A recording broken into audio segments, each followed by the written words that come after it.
lie there in that old curiosity shop. Hi everyone, I'm Scott from the Old Curiosity Shop. I just left a wonderful North Philadelphia thrift shop, and I really like this place. I'm going to take you inside and show you a few of the things that they have for sale, especially some very unusual furniture. Let's go take a look. Now here is a coffee table / cocktail table that you might not have seen before. I'm going to take a close look at it here. It's rough. It's been in somebody's basement. That is moisture damage to the veneer, to the finish on the veneer. But there's something interesting about this table. Cocktail tables, coffee tables are short and squatty. They would normally sit, of course, in front of the sofa. And in the 1930s, there were many examples such as this, with a surprise on the top. A removable glass serving tray, sometimes with handles. This one without handles, but it is removable and meant to be carried, from the kitchen out to the coffee table. And very frequently underneath you'll find carving in relief, as we see here. And surprise, we have two topless, scantily clad, I don't know if it's two women or a man and a woman. I'm not sure what's going on there, but it seems as though they are a fan of FDR's campaign song, Happy Days Are Here Again. Although the early 30s might not have been very happy for most folks. So it's an unusual coffee table, not a whole lot of value to it, and I didn't buy it. Now I know some of you are screaming, he loves the 30s. Why didn't you buy that? Well, it's not quite my taste. I don't really have anywhere to use it, and it does need a lot of work. We'll talk about that a little bit more in a minute, but now let's look at these pub chairs from an extension table. Now these are English, and you just have to hang around furniture long enough to kind of know the difference, but the carving on the back of these is very English. And there would be 4 of these with a extension table, and they were used in kitchens and small dining rooms, and sometimes there would be a buffet even with it, or sometimes not. Made of oak, again, really popular in the 1930s, and it was the in thing back in the 80s and 90s. Antique dealers would go over to England and bring shiploads of those pub tables, extension tables there, and chairs back with them. A little drum table there from the 30s. And then we move on to a late Victorian chair.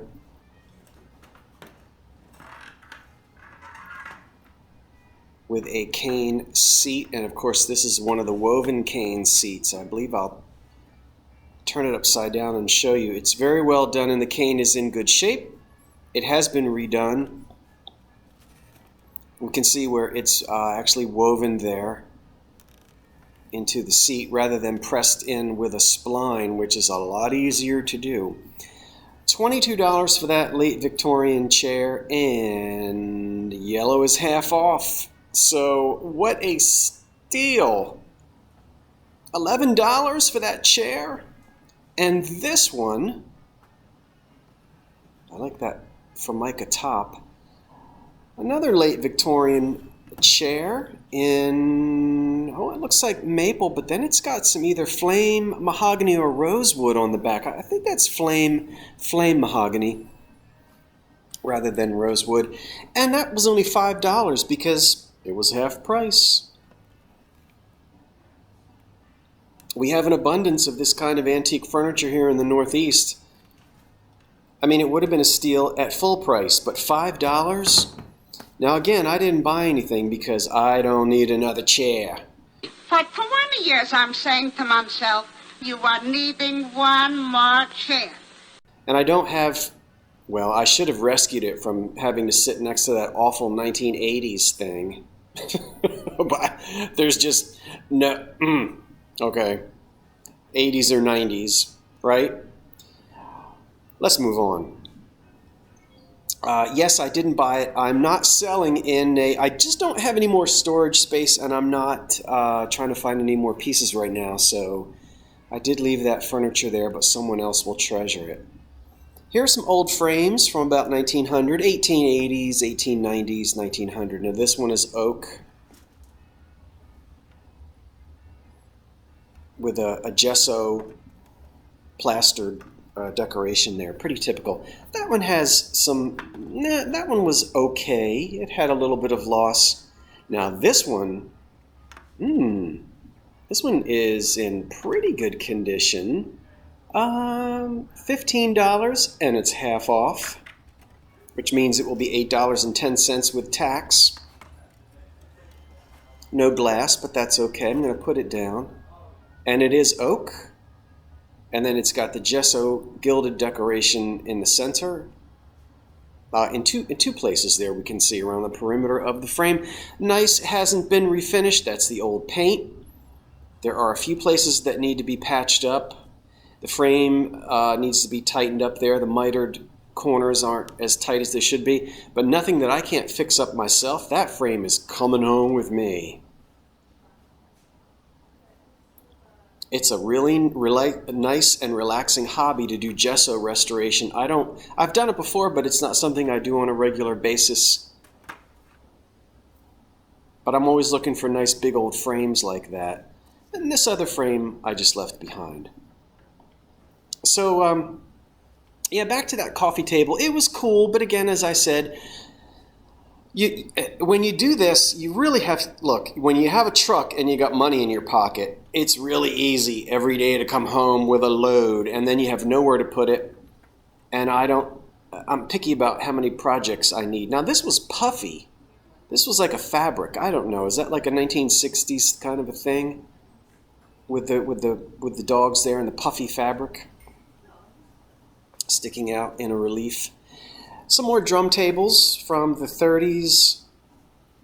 And these two, someone painted them. You know, they were just plain old, Duncan Fife legs and veneer, brown veneer. Exotic veneer was popular in the 1930s. These were probably just mahogany veneer, but I'm not sure why someone put brown paint all over them. And then a big old mahogany chest there from the 40s. And here's a typical, speaking of FDR, which we mentioned earlier, quintessential office chair, 1930, all the way, the Depression era. And of course you could find those in schools and municipal buildings and post offices and probably in cabinet rooms in the White House.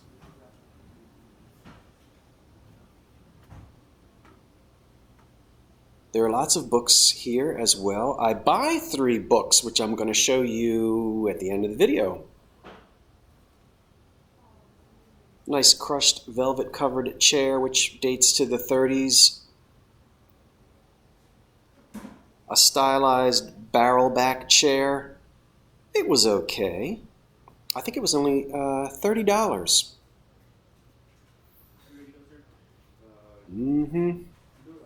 And of course, DVDs, CDs, LPs, that kind of thing.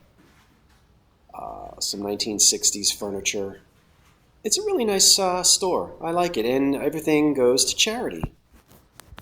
Now, one of the things that I really like about this particular shop, as you could see, their price tags are color-coded, and every week they change their colors, like Goodwill does, I suppose. So if it doesn't sell, it's half price after a few weeks. And after that, if it doesn't sell, it is 50 cents. They really move their items that way. So oftentimes you can find things that maybe everyone else has passed by, but you get a really good deal. Well, I forgot to show you that I purchased 3 books while I was in that thrift shop. They were all $1 each. And I'd like to show them to you now. The first one is one I have leafed through before in the bookstore. And hey, Howard! That was my neighbor, sorry. I'm out on the sidewalk. So I've seen this before, but I've never read it, never actually paid full price for it. Alice Roosevelt Longworth, from White House Princess to Washington Power Broker.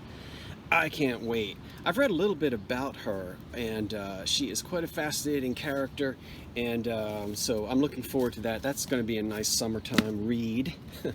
And then these really are reference books, but I'm going to be reading these as well. Silver pewter and Sheffield plate. And this one, let's see. Here's a wonderful book on Sheffield plate. And there are some illustrations. I know this may look like sort of a dry read. I don't know how exciting it will be. And I'm not too terribly knowledgeable about the process called Sheffield plating, or silver, or pewter, so I might learn something from that. The one I'm really interested in is this right here, English and American Furniture. And a very early publication date for this book, English and American Furniture, 1929.